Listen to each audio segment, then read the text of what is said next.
as a national security leader and as an educator, I've had a first-hand, up close opportunity to see how important civics is. Do you agree that it is really vital to our national security?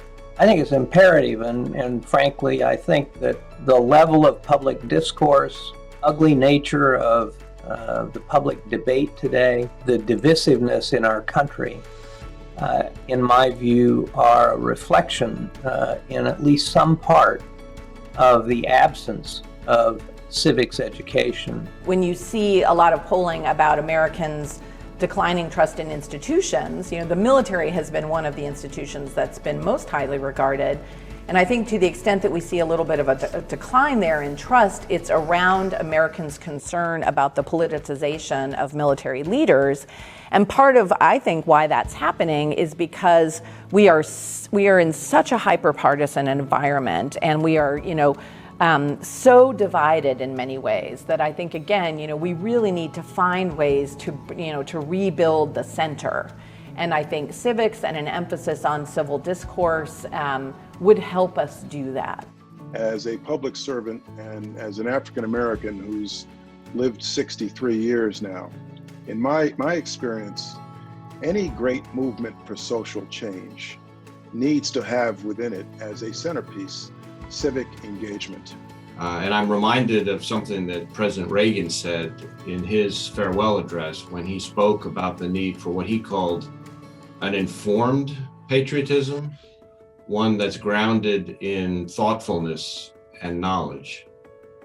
And that strikes me as a pretty good shorthand for what civic education should do. Create informed patriots who know our history and actually understand how our democratic institutions work. Over the last several decades, civic education in American schools has seen a significant decline. The event of January 6th highlighted the consequences of this neglect towards civic education, and it can be seen in our current state of divisive politics and a lack of knowledge and an understanding of democratic principles, norms, and institutions. A robust investment in civic education is needed now more than ever, as a continued deficiency in these values presents a national security crisis. Democracy is a beautiful experience. It is an experiment. It is not a finite thing that happens to you.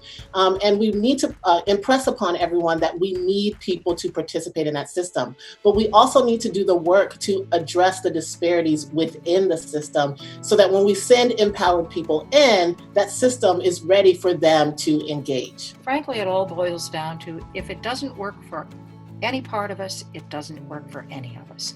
So we really do have, and we see this now, I think, in what the coronavirus and certainly the protests on police violence have revealed, and that is that there's a huge set of issues, structural issues we're going to have to address and develop new approaches, and that means civic engagement, and that's got to have a civic education preparation. I know all of us go out and do speeches, and I know every single time I will always end up with, I do what I did, so you can do what you do, because our nation needs you to do what you do. And the importance of that civic duty of whatever you want to do to participate in this very messy democracy, but to create that more perfect union. I mean, we're recruiting 18 and 19-year-olds into the military. And so if they don't understand our system of government, notwithstanding the fact that we take an oath we swear to uphold and defend the Constitution of the United States, if they don't understand what that means, and the next clause, against all enemies, both foreign and domestic, they have to understand what the Constitution does, that it creates our structure of government, it creates our system of government, and what our role as the military is in that. And it's to defend that. We're not beholden or loyal to a person or even a position, but it's to the Constitution of the United States.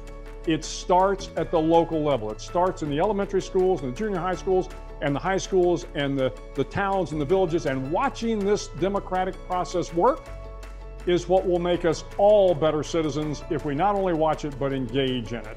And frankly, it will make our national security that much stronger because we will have an educated population an educated citizenry that cares about national security and will point us in the right direction.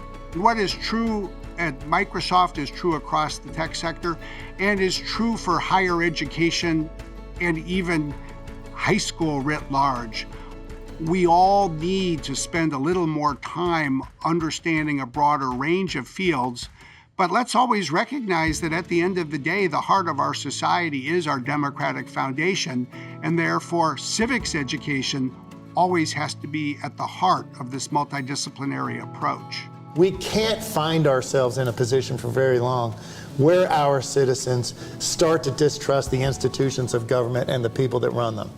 It is our obligation as business leaders to not only work with our employees, but to work with the communities we're privileged to serve to help solve these problems and to create a forum for understanding. If we don't care about living in a democracy, if we don't tend to the garden of democracy and the conditions that make it ripe, it's not an automatic thing. It's imperfect.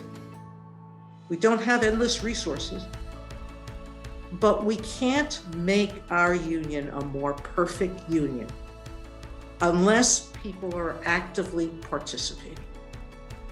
And so, like Justice Gorsuch, I believe that that's the purpose of civic education. Not merely to teach the structure, the three branches of government, and who's on the Supreme Court. Those are facts. And some of them, like who's on the Supreme Court, change over time. But I do want people to understand what the purpose is of our democracy and what the purpose is of our three branches of government. Because if you know what it's about, you can make changes.